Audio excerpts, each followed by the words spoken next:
ይህ የምትመለከቱት ኤሪክ ጆንሰን ይባላል።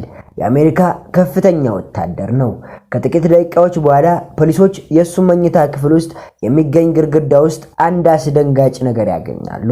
አንደኛ ፖሊስ ባገኘው ነገር በጣም ከመደንገጡ የተነሳ መቆም ራሱ ከብዶታል።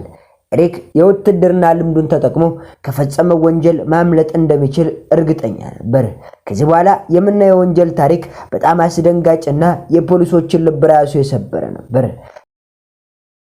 ሰኔ 29 ቀን 2013 ዓ.ም ሚልበር በተባለ ሰፈር ሁለት ፖሊሶች ወደ ኤሪክ ቤት ደረሱ።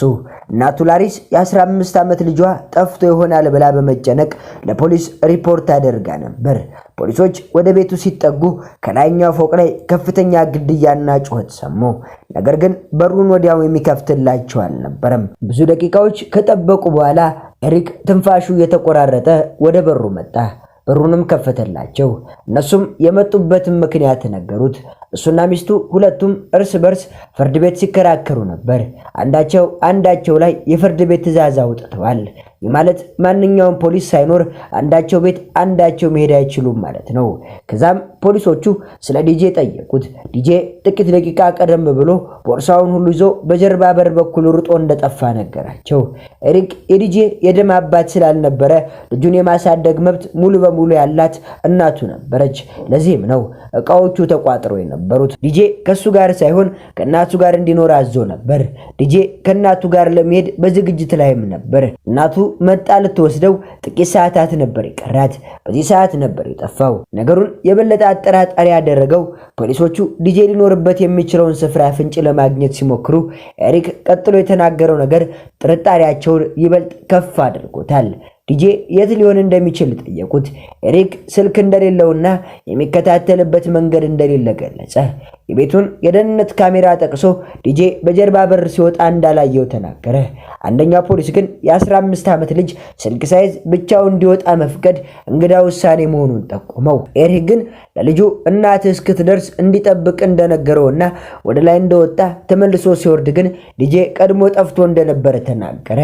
እናቱ በአካባቢው ስለምትኖር ከልጇ ጋር ቀድማ ተቀጣጥራ ሊሆን ይችላል ብሎ እንደሚገምትም ተናገረ።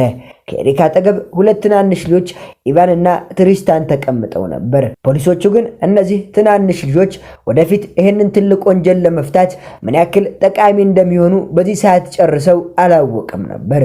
ፖሊሶቹ የኤሪክን መረጃ ሲያጣሩ ኤሪክ 34 ዓመቱ ሲሆን ከዓመቱ ጀምሮ ፖሊስ የነበረ ሲሆን ደግሞም ለ10 ዓመታት በአሜሪካ ጦር ውስጥ ያገለገለ ወታደር መሆኑን ማረጋገጡ። ፖሊሶች ስለመጥፋት ጎረቤቶቹ ሊጠይቁ ሄዱ። ነገር ግን ጎረቤቶቹ ጋር ከወሩ በኋላ ብዙ መረጃዎች ስላላገኙ ወደ ኤሪክ ተመልሰው ይበልጥ በጥብቅ ጠየቁት። ኤሪክ አንድ ማብራሪያ ሰጠ። ነገር ግን የሰጠው ማብራሪያ ከጥቂት ደቂቃዎች በፊት የተዘጋጀ ነበር የሚመስለው። ትላንት ከዲጄ ጋር ተጨቃጭቆ እንደነበር ገለጸ። ዲጄ ወላጆቹ ስለተለያዩ ደክሞኛል፣ በሁለት ወገን መከፈል ሰልችቶኛል ብሎት እንደነበር ተናገረ። ብዙ ማድረግ የሚችለው ነገር እንደሌለ ነገር ግን ፍቅሩን እንደማይቀንስበት ነግሮት እንደነበርም ተናገረ። ፍርድ ቤቱ ትንሽ ልጆቹ ከሱ ጋር እንዲቆዩ ኤሪክ ግን ከእናቱ ጋር ወደ አሪዞና እንዲሄድ እንደወሰነ ገለጸ። ኤሪክ ደውሎ ቦርሳውን ማዘጋጀት እንዲጀምር እንደነገረውና ዲጄ በዚህ ውሳኔ እንደተደናገጠና መሄድ እንዳልፈለገም ተናገረ። ወደ ቤት ሲደርስ ዲጄና ሁለቱ ህፃናት ቤት እንደነበሩም ገለጸ። ወደ ላይኛው ፎቅ እንደወጣና ዲጄ ቦርሳውን ተቋጥሮ እንዳገኘው እናቱም ስትደርስ እቃውን ወደ ታች እንዲወርድ እንደነገረውም ተናገረ። ከዛን ዲጄ ይበልጥ ስለነገሩ እንዳናገረውና እንዳብራራለትም ተናገረ። ከዛም ኤሪክ ደክሞኝ ስለነበረ ወደ ላይ ወጥቼ ተኛሁ ነው የሚለው። ሲነቃ ዲጄ እዛ እንዳልነበር ተናገረ። ፖሊሶቹ ሰፈሩን በመኪና እየዞሩ ዲጄን ለመፈለግ ሞከሩ። ነገር ግን ምንም ማግኘት አልቻሉም። እናቱ ጋር ደውሎላት ስልክ እያነሳችም አልነበረም። ስለዚህ ፖሊሶቹ ያላቸው አማራጭ አንድ ነገር ብቻ ነበር። ወደ ኤሪክ ተመለሱ። ከዛም ቤቱ እንዲፈተሽ ጠየቁ። ኤሪክም ፈቀደላቸው። መጀመሪያ ወደሚተኙበት ክፍል ገቡ።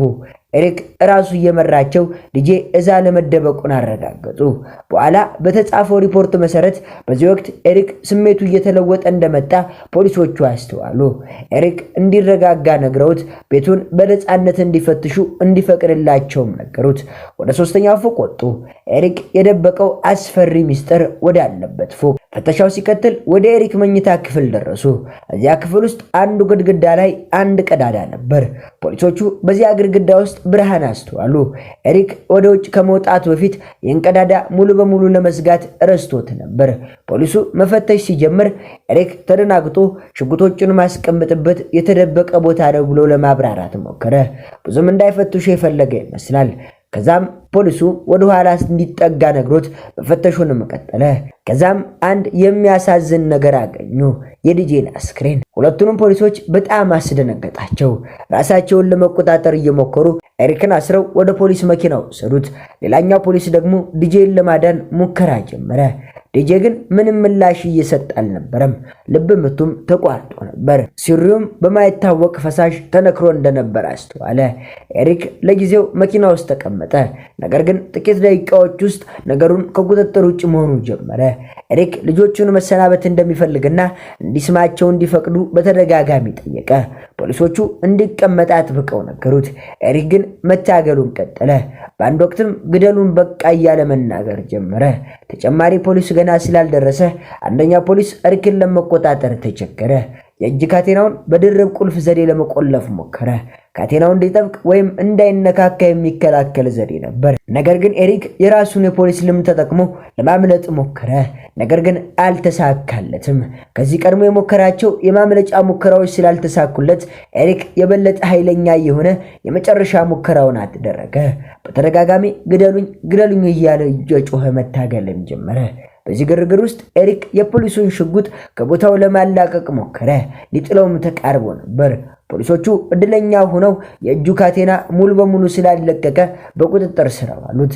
በዚህ ሰዓት ሽጉጥን አግኝቶ ቢሆን ኑሮ ምን እንደሚፈጠር ማወቅ አይቻልም ነበር። የድንገተኛ የሕክምና ቡድን የዲጄን የልብ ምት ለመመለስ ቢሞክርም በጣም ዘግይቶ ነበር።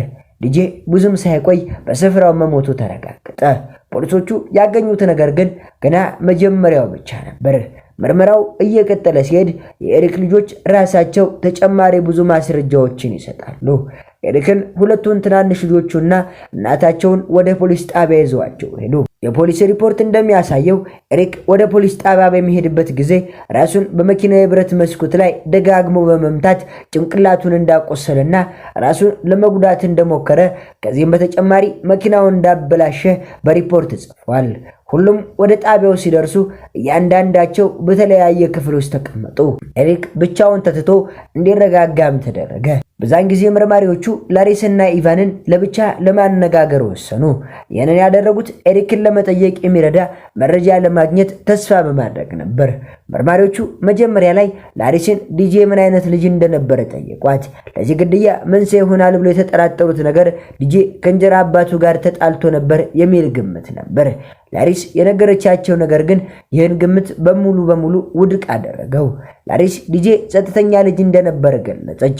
ከሰዎች ጋር ለመላመድ ጊዜ እንደሚፈጅበትና ከተላመደ በኋላ ግን ደግ እንደሚሆንና ትላልቅ ሰዎችንም በጣም እንደሚያከብር ትናገራለች። መርማሪው ስለ ግድያው ክፍት ቦታ ጠየቋት። በተለምዶ ውስጡ ምንም እንደማይቀመጥ ትናገራለች። ያ ቦታ ምንም ደስ ስለማይላት ኤሪክን ነግራው እንዳዘጋችውም ትናገራለች። ምክንያቱም ቦታው ያስፈራት ነበር። ክፍት በነበረበት ወቅት ውስጡ መብራት እንደነበር በርቶ ስታየው እንዳጠፋችው ትናገራለች። መርማሪዎቹ ላሪስ ዲጄን አካሉን በቀብር ስፍራ ስታየው አዲስ ቁስል እንዳየችበት ስለጠቀሰችው ጉዳይ ጠየቋት። በአፍንጫው ላይና በከንፈሩ ላይ ያበጡ ብርዞች እንደነበሩ ገለጸች። ልጇ ከነሰው ጋር ተጣልቶ ይመስል እንደነበረ ትናገራለች። ነገር ግን ከማንም ጋር ግጭት ውስጥ እንደማይገባ ጨዋም እንደሆነ ታውቃለች። ስለዚህ እነኚህ ጠባሳዎች እና ብልዞች ከየት መጡ? የዲጄ አስክሬን ምርመራ ውጤት መጣ።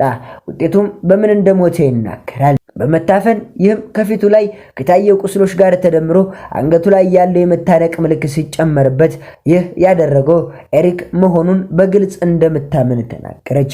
ላሪስ ከመርማሪዎቹ ጋር በምታወራበት ጊዜ ትንሹ ልጇ ኢቫን ጥቂት ክፍሎችን ራቅ ብሎ በራሱ የመርመሪያ ክፍል ውስጥ ተቀምጦ ነበር። መርማሪዎቹ ይህን ወንጀል እንዲፈቱ የሚረዳቸው ትልቅ መረጃ የያዘው ይሄ ልጅ ነበር።